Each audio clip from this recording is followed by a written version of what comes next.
¿Quién como Dios? Nadie como Dios. Estamos aquí de plácemes.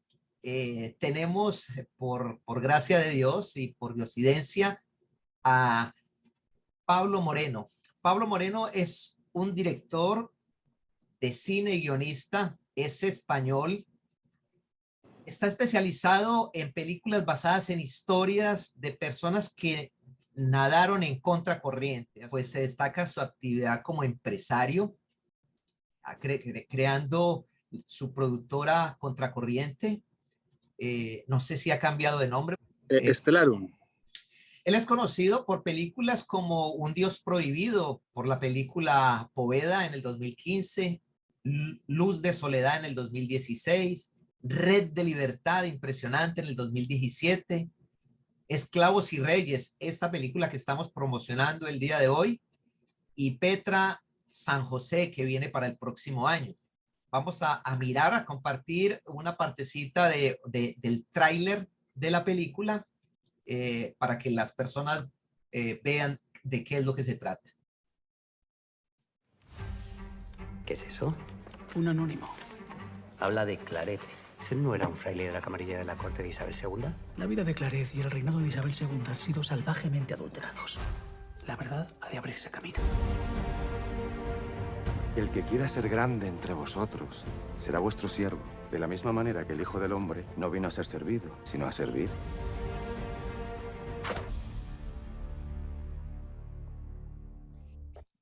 Cuéntanos por qué realmente es importante que los católicos vayan a cine el día del estreno. Bueno, básicamente porque va a haber solo 2 días para ver la película aquí en Estados Unidos.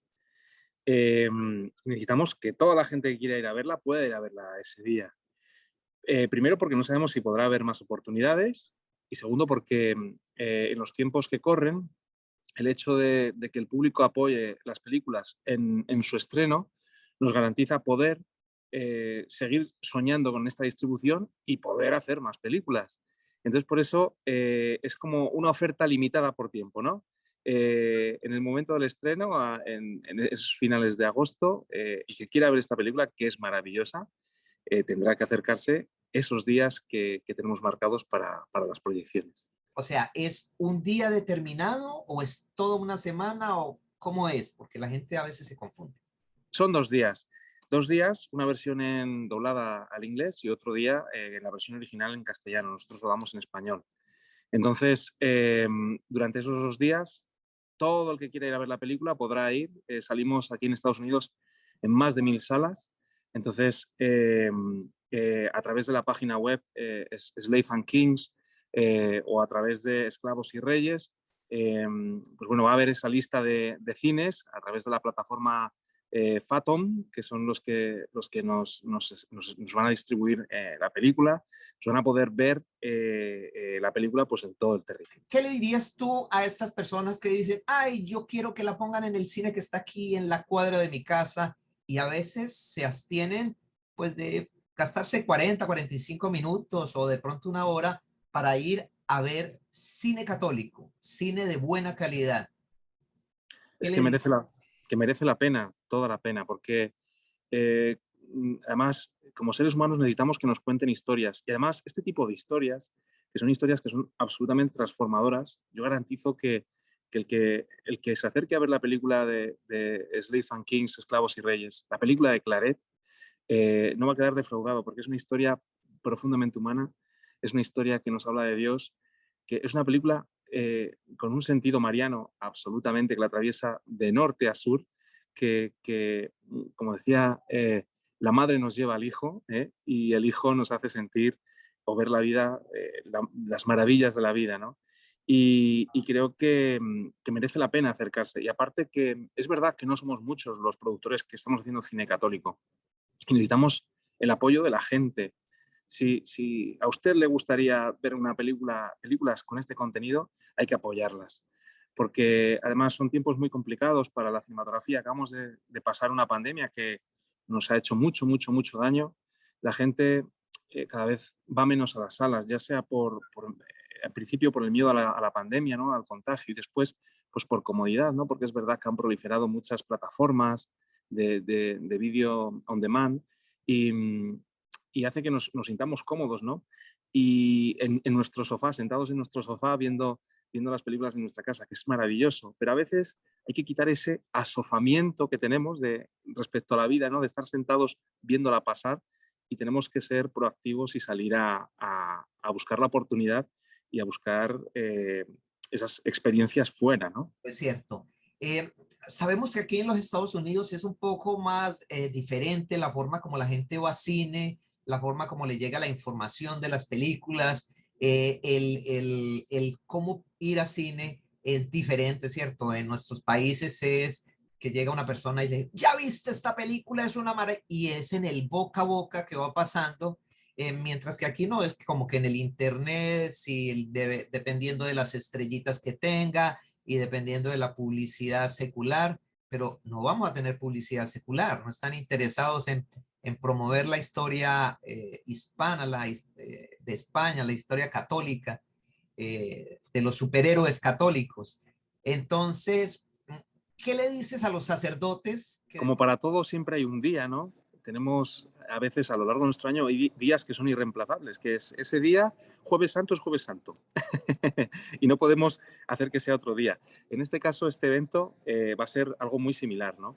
Y de hecho, de cara pensando en los sacerdotes, yo creo que esta película es muy interesante porque es una película con un alto contenido vocacional, ¿no? Es decir, hablamos de la vida de un hombre que es una vocación, no me atrevería a decir tardía, ¿no? Porque las vocaciones llegan cuando tienen que llegar, pero que se va descubriendo a sí mismo. Claret pasó mucho tiempo hasta que consiguió saber que quería ser misionero y además habla de muchas de las cuestiones que, aunque hayan ocurrido hace 150 años, en la vida de un sacerdote tienen mucha actualidad, ¿no?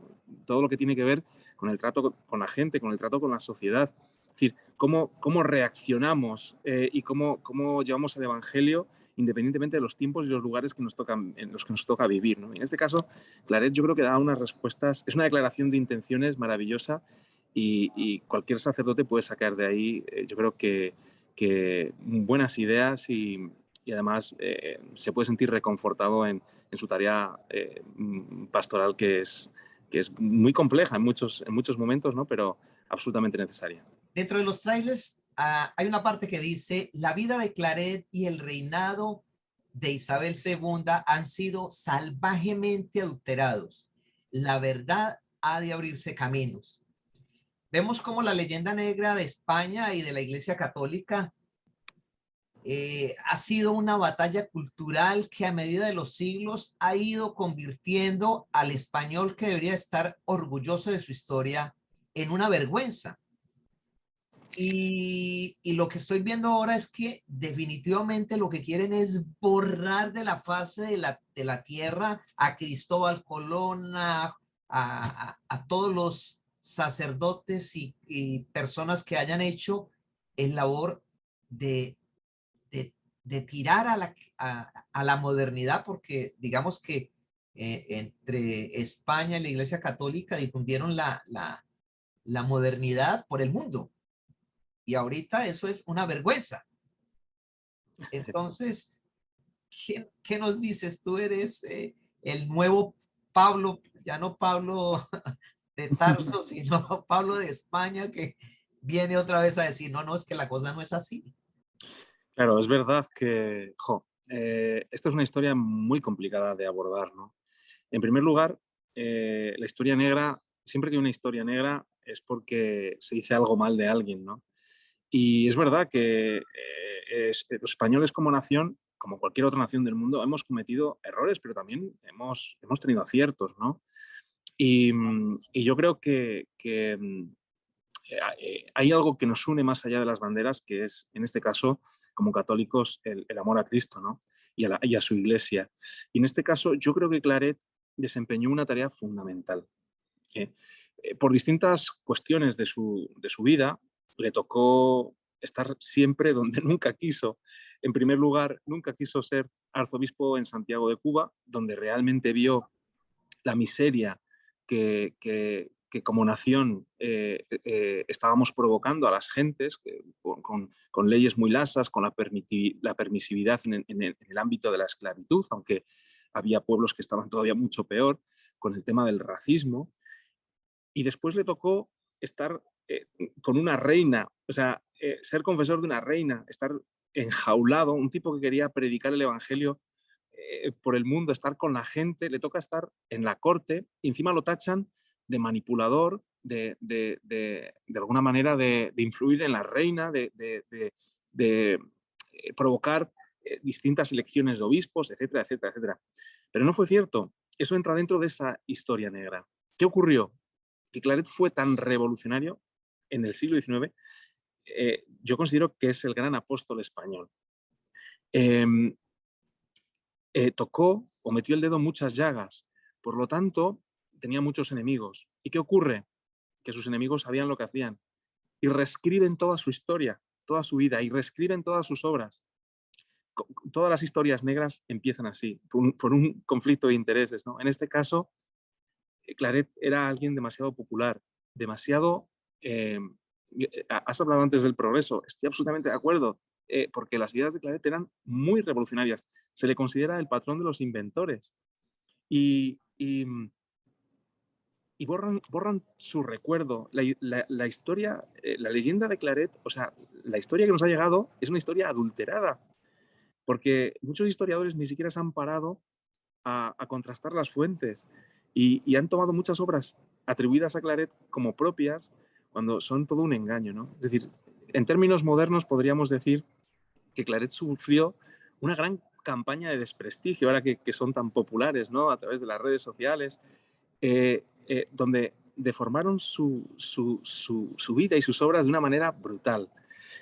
Pero bueno, hubo quien se dio cuenta de ello, y en este caso yo tomo la historia que es real, de un historiador, de un escritor español, que es Azorín, que es muy popular en las letras hispánicas, que era ateo, no era sospechoso de ser católico, ni de estar interesado en la posición de devolver la dignidad a Claret, pero descubre el engaño en los años 30 del siglo pasado.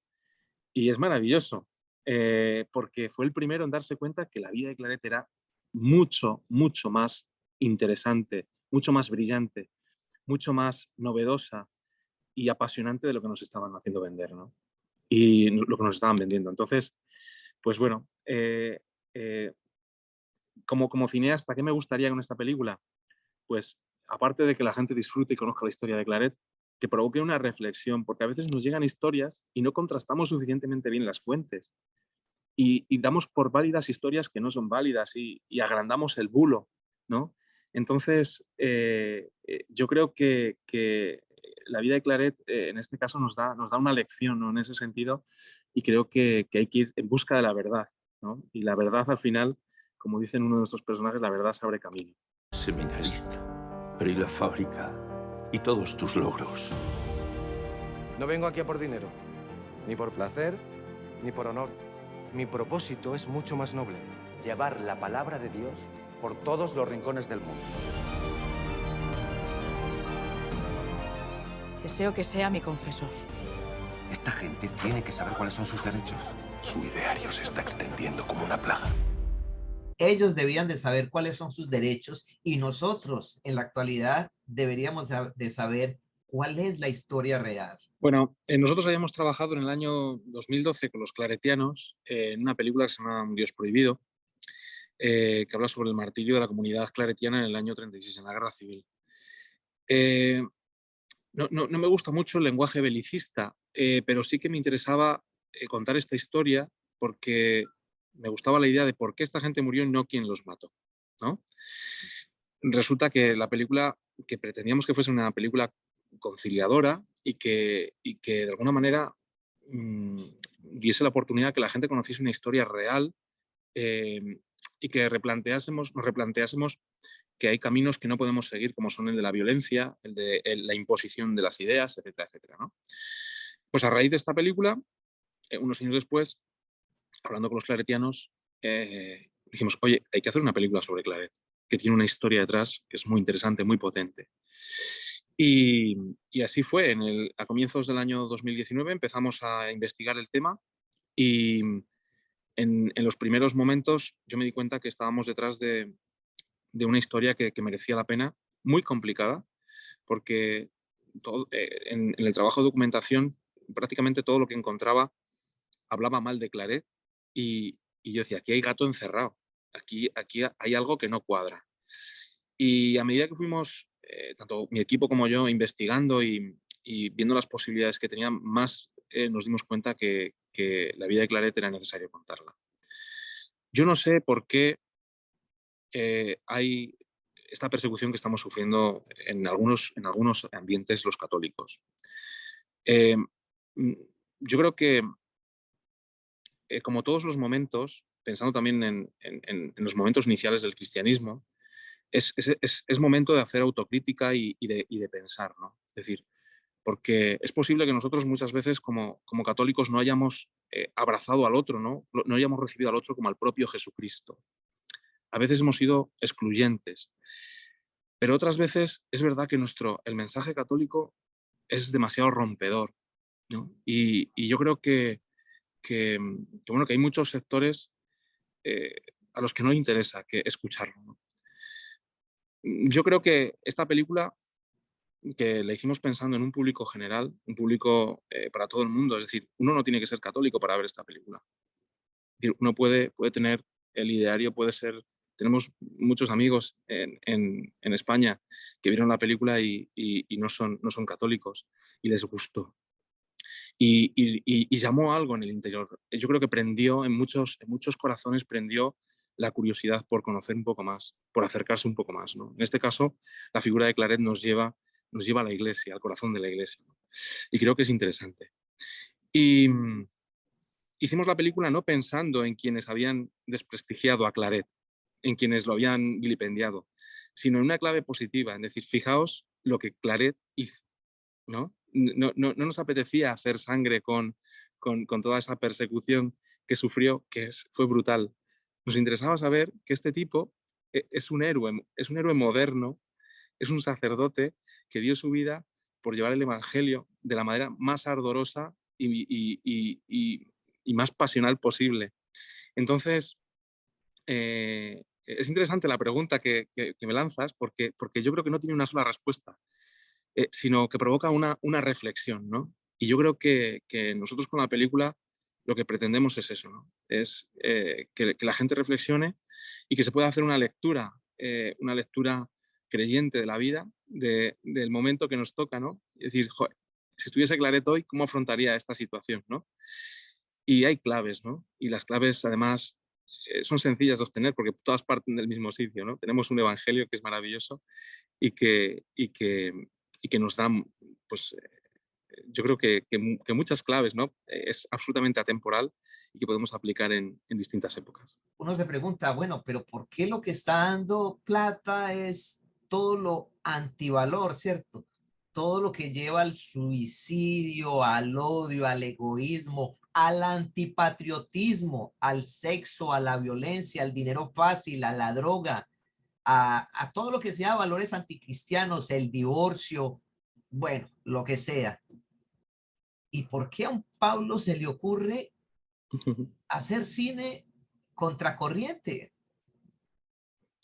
Pues por eso mismo, porque como cada uno es libre de ver lo que quiera, es decir,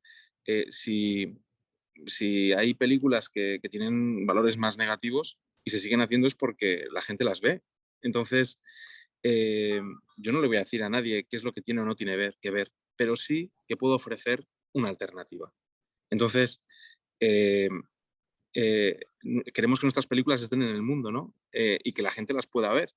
Entonces, pero si a la gente no le damos la opción de tener una alternativa, nunca podrá comparar ni podrá tener estas películas. Entonces, creemos que nuestra visión y misión en nuestra productora es eso, es hablar de películas que sumen, ¿no? Películas que ofrezcan una mirada para cambiar el mundo, ¿no?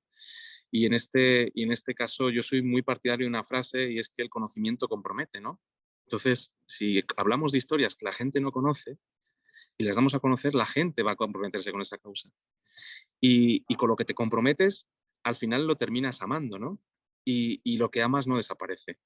Entonces, creo que es una labor muy bonita pero que de la que yo tengo una responsabilidad como productor, pero que ustedes como espectadores también la tienen, ¿no? Y son los que nos van a decir. Hay un amigo mío que es distribuidor y exhibidor que dice, el público es soberano. Entonces, se hace lo que quiere el público. Y entonces no se nos puede olvidar eso, ¿no?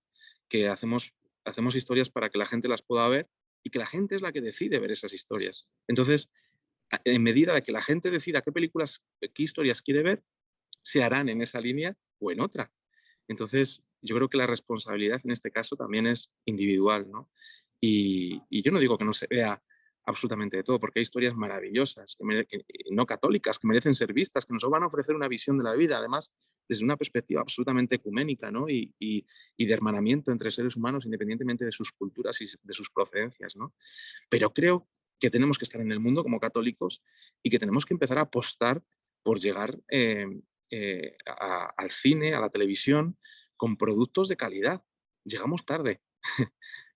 Hay otros grupos que nos llevan a la delantera haciendo producciones maravillosas, ¿no? Como católicos estamos un poco ahí a la zaga, pero como nunca es tarde para empezar, yo creo que además es un buen momento.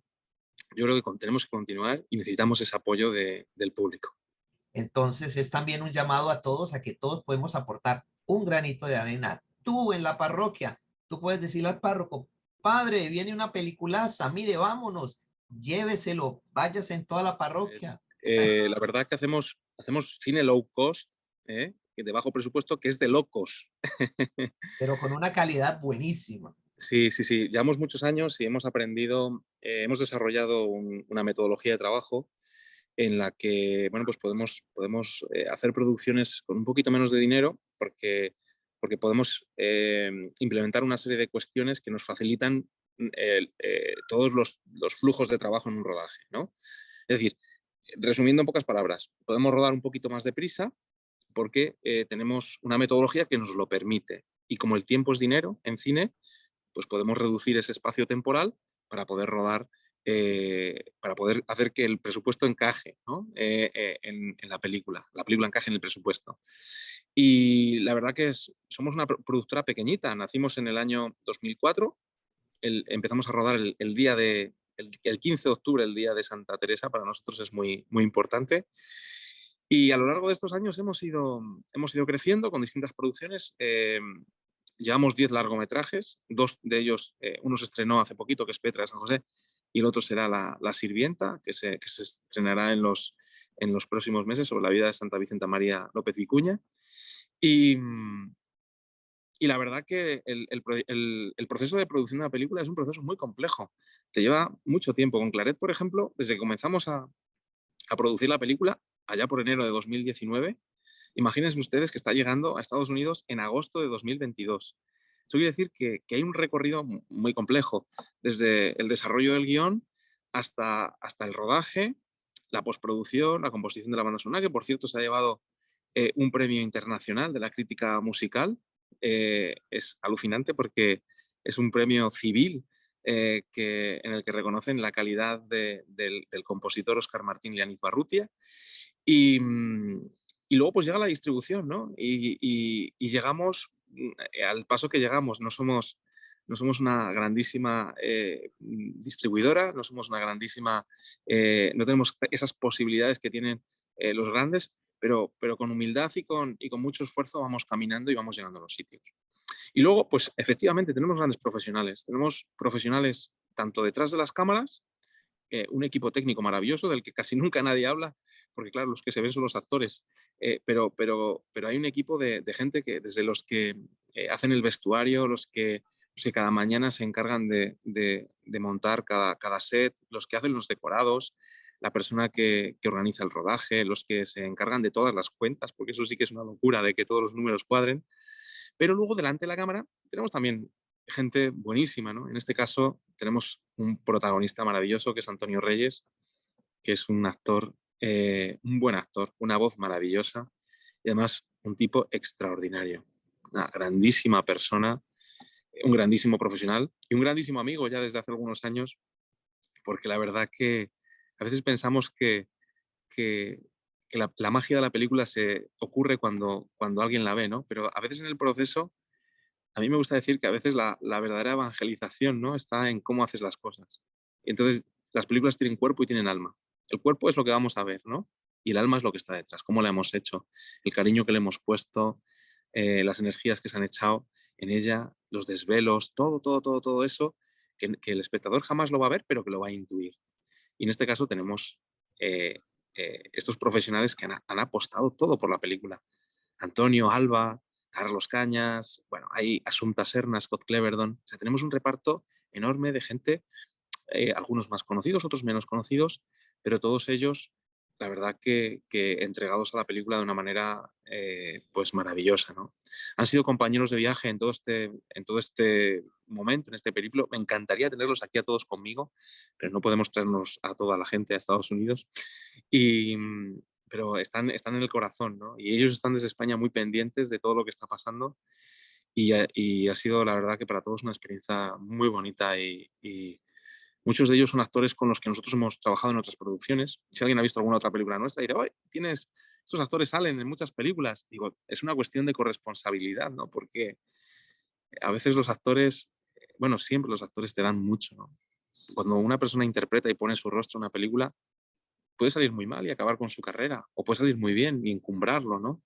Pero ellos, en términos católicos, me gusta decir que dan un salto de fe, ¿no? Y se ponen en las manos de nuestro equipo y dan mucho, ¿no? Y a nosotros nos gusta en ese sentido ser corresponsables con ellos y tenerlos en cuenta para otras producciones. Además, como está la vida de los artistas, que es muy complicada, porque no todos los artistas son como los que vemos en Hollywood, ¿no?, en la tele, que viven a todo trapo, a todo tren, eh, con mansiones, ¿no? La vida normal de un actor es a veces una vida de esperar a un teléfono y de ir sobreviviendo poco a poco, ¿no? Y yo creo que en este caso hay que romper una lanza por ellos y reivindicar su figura y su trabajo. Bueno, pues el secreto, gran parte del secreto de cómo hacemos para encajarlo todo es porque nosotros tenemos unos estudios, los estudios Rodribud. Estamos en una ciudad que se llama Ciudad Rodrigo, por eso de Rodrigo Rodribud. Empezamos con el tema como una broma y al final se ha convertido en una fórmula muy interesante, ¿no? Y tenemos, básicamente vivimos en una zona de lo que llaman ahora mismo la España vaciada. Es una zona demográficamente muy pobre, donde los jóvenes han tenido que emigrar, donde no hay muchas oportunidades y nos quedamos unos cuantos locos pensando en aquello que decía las Naciones Unidas, la UNESCO, ¿no?, que decían que las industrias culturales son motores para el desarrollo, ¿no? Y nos lo hemos creído y así es. Y a raíz de todos estos últimos años trabajando por nuestra tierra, porque si quieres cambiar el mundo tienes que empezar por tu casa, pues hemos desarrollado una fórmula y luego tenemos un gran apoyo institucional que es muy grande, ¿no? Es decir, desde los hoteles de la zona, desde las instituciones, nuestra iglesia local nos apoya, nos abren las iglesias, nos facilitan a veces elementos que necesitamos, como pueden ser ornamentos del siglo XIX o elementos que son necesarios a veces para poder utilizar. Tenemos el apoyo de varios sacerdotes, entre ellos un sacerdote que se llama Juan Carlos Sánchez, que es nuestro asesor teológico. Tenemos apoyo por parte del ayuntamiento, que nos facilita también todos los tránsitos, todas las posibilidades de poder rodar en los espacios públicos. Y luego, aparte, un gran equipo profesional de carpinteros, constructores, pintores, atrecistas, peluqueros, maquilladores, figurinistas, que trabajan en la zona, que trabajan con nosotros desde hace muchos años y que bueno, pues que al final hemos constituido una pequeña gran familia. Nos conocemos todos muy bien y eso hace que trabajar sea muy sencillo, ¿no? Y bueno, pues el resto, yo creo que a veces decimos que también en el equipo técnico pues está la providencia, ¿no? Porque si no muchas cosas, eh, a veces al no tener dinero pues nos jugamos, ¿no? Te juegas mucho, no puedes repetir un día de rodaje o no puedes repetir 2 días de rodaje, ¿no? Es decir, nuestros imponderables tienen que estar muy, muy, muy, muy muy contenidos. Y luego tenemos gente que hace un grandísimo diseño de producción. Se pasan meses, dedicamos muchos meses a pensar cómo vamos a hacer la producción, cómo podemos reducir costes, cómo podemos eh, eh, reciclar elementos que podamos tener, cómo podemos hacer sinergias y todo ello para que se favorezca la producción de la película, ¿no? Porque sabemos que una congregación no puede poner mucho dinero para hacer una película y somos conscientes de ello. Entonces sabemos que tenemos que contener los costes, pero hay que pagar bien a la gente. O sea, en este sentido, tenemos que cumplir absolutamente con total rigidez con los horarios y los convenios que establece la ley. En ese sentido, apostamos por ello y lo hacemos bien. Y bueno, ahí está el secreto. Yo creo que en el fondo es, y luego hacer las cosas con cariño. Es decir, me siento muy arropado. Yo no soy nadie sin mi equipo. Son 90 y pico personas que me acompañan producción tras producción y que gracias a ellos pues podemos hacer lo que hacemos. Si tuvieras aquí enfrente de ti a cada una de las personas que va a ver este video, ¿qué le dirías? Bueno, pues contamos con ustedes porque ustedes son los que van a marcar la diferencia de que esta película pueda continuar su recorrido.